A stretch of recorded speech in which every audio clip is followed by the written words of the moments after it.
Hello friend, नमस्कार। CGPSC hand written notes के YouTube channel में मैं जितेंद्र तवाइट आप सब लोगों का बहुत बहुत स्वागत करता हूं। तो जैसा कि आप सभी तो जानते हैं, रोज़ाना सुबह 9 बजे जीके की एक स्पेशल क्लास आती है, जीके फ्लाई क्लासेस के नाम से। उसी सीरीज को आगे बढ़ाते हुए आज हम लोग भारत की नदियों के बारे में कुछ इंपॉर्टेंट पॉइंट जानेंगे जो हमेशा किसी न किसी एग्ज़ाम में पूछे जाते हैं। ठीक है, वनडे एग्ज़ाम के लिए इंपॉर्टेंट है। ठीक है, तो चलिए स्टार्ट करते हैं। हिमालय पार नदियाँ, तो हमेशा एग्जाम बनता है कई बार। हिमालय पार नदियाँ निम्न से कौन नहीं है? तो तीन याद रखना, ब्रह्मपुत्र, सिंधु, सतलज। ये क्या है? तीनों हिमालय पार नदियाँ हैं, ब्रह्मपुत्र, सिंधु, सतलज।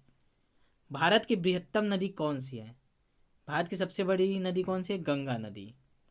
गंगा नदी को बांग्लादेश में क्या कहा जाता है? तो पद्मा नदी। ठीक है, गंगा नदी को बांग्लादेश में क्या कहा जाता है? तो पद्मा नदी। ठीक है, गंगा एवं ब्रह्मपुत्र की संयुक्त जलधारा को क्या बोलते हैं? मेघना। तो जो गंगा और ब्रह्मपुत्र दोनों जब मिल जाते हैं तो उसको क्या बोलते हैं? मेघना बोलते हैं। सुंदरवन डेल्टा कहाँ बनाती है? मतलब कौन सी नदियों, दो नदियों के साथ बनाती है? तो जब गंगा ब्रह्मपुत्र मिलती है तो क्या बनाती है? सुंदरवन का डेल्टा बनाती है। तलछट को प्रवाहित करने वाली प्रमुख नदी कौन है? ब्रह्मपुत्र। तो तलछट को प्रवाहित करने वाली प्रमुख नदी कौन सी है? ब्रह्मपुत्र।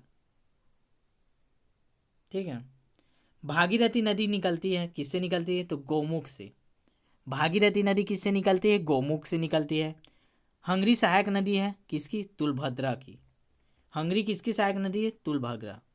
दोस्तों, वीडियो को ज़्यादा से ज़्यादा शेयर कीजिए, और अभी तक आपने वीडियो चैनल को सब्सक्राइब नहीं किया है तो चैनल को सब्सक्राइब कर दीजिए, ताकि और बेल आइकन को याद से प्रेस कर लीजिए, ताकि डेली जब 9 बजे वीडियो अपलोड हो तो आप लोग को नोटिफिकेशन मिल जाए। तो आगे देखते हैं हम लोग क्या देखेंगे। हंगरी की सहायक नदी क्या है? तुलभद्रा। प्रायद्वीपीय भारत की सबसे बड़ी नदी कौन सी है? तो गोदावरी। प्रायद्वीपीय भारत की सबसे बड़ी नदी कौन सी है? गोदावरी।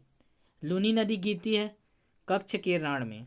लूनी नदी कहाँ गिरती है? तो कच्छ के रण में। नर्मदा नदी का अधिकांश भाग भारत के किस राज्य में बहती है? तो आप सभी जानते हैं नर्मदा नदी कहाँ है? मध्य प्रदेश में। तो उसका अधिकांश भाग कहाँ बहता है? मध्य प्रदेश में। अब अगला देखते हैं, भारत में डेल्टा बनाने वाली नदियाँ कौन कौन सी नदी जो डेल्टा बनाती है? कावेरी नदी डेल्टा बनाती है, गंगा नदी डेल्टा बनाती है, और महानदी। ठीक है, कौन सी नदी भ्रंश द्रोणी से होकर बहती है? याद रखना, कौन सी नदी भ्रंश द्रोणी से होकर बहती है? नर्मदा नदी। सोन और नर्मदा नदी कहाँ मिलती है? तो अमरकंटक में मिलती है।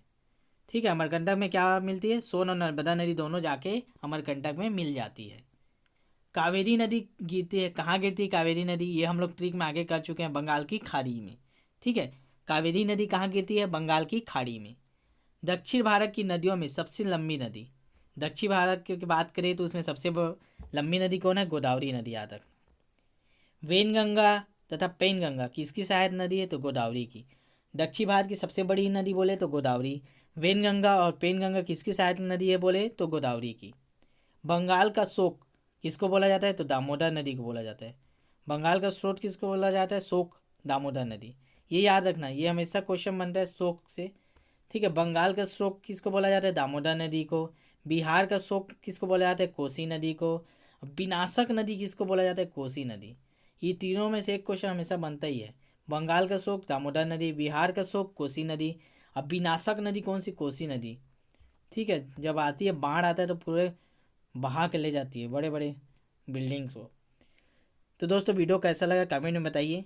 वीडियो को ज़्यादा से ज़्यादा शेयर कीजिए, और अपने सभी दोस्तों को बोलिए कि चैनल को सब्सक्राइब करें, ताकि सभी विषयों के वीडियो जल्दी से जल्दी आप लोग को मिलते रहें। और बेल आइकन को याद से प्रेस कर लीजिए। धन्यवाद।